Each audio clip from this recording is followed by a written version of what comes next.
Hello বন্ধুরা, আসসালামু আলাইকুম। আপনারা সবাই কেমন আছেন? আশা করি ভালো আছেন। তো আজকে এই গরমে আমি কি রেসিপি রান্না করলাম সেটাই আপনাদের সাথে শেয়ার করব। তো আজকে আমি রান্না করলাম হচ্ছে ভর্তা, 3 পদের ভর্তা আর হচ্ছে ডাল। কারণ প্রতিদিন গোশ মাংস মানে মাছ মাংস খেতে আর ভালো লাগছিল না, তাই আজকে আমি একটু ভর্তা ভাত করেছি আর কি। কারণ যে গরম পড়েছে প্রচণ্ড, এই গরমে আর স্বস্তি পাচ্ছিলাম না। আর মাছ তো খেতেই ভালো লাগছিল না, তা ভাবলাম যে ভর্তা ডালই করব আজকে দুপুরের খাবার।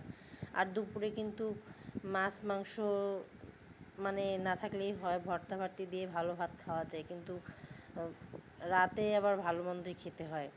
তো দুপুরে আজকে আমার হাজব্যান্ড আর কি অফিসে গেছে, ও খেতে আসবে, তো ভাবলাম আজকেও বলছিল মাছ মাংস রান্না করো না, অন্য কিছু রান্না করবা। তো আমি আজকে এগুলোই রান্না করলাম। জানি না কার বাসায় কী রান্না হয়েছে, তো আজকে আমি এইটাই আমাদের বাসায় রান্না করলাম। তো আপনাদের কেমন লাগছে আপনারা অবশ্যই আমাকে কমেন্টে জানাবেন। কে কে দুপুরে কী খাবার রান্না করেছেন অবশ্যই আমাকে কমেন্টে জানাবেন। আর আমার ভিডিওটি একটি লাইক করে দিবেন। আর দেখেন বাহিরে কি রোদ, রোদে মানে আমার রুমে পুরো রোদ চলে আসছে।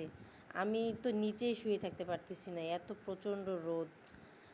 আর এই রোদে যে কি করব কেউ কিছু বুঝতে পারতেছি না। তো আজকে এই পর্যন্তই, আল্লাহ হাফেজ।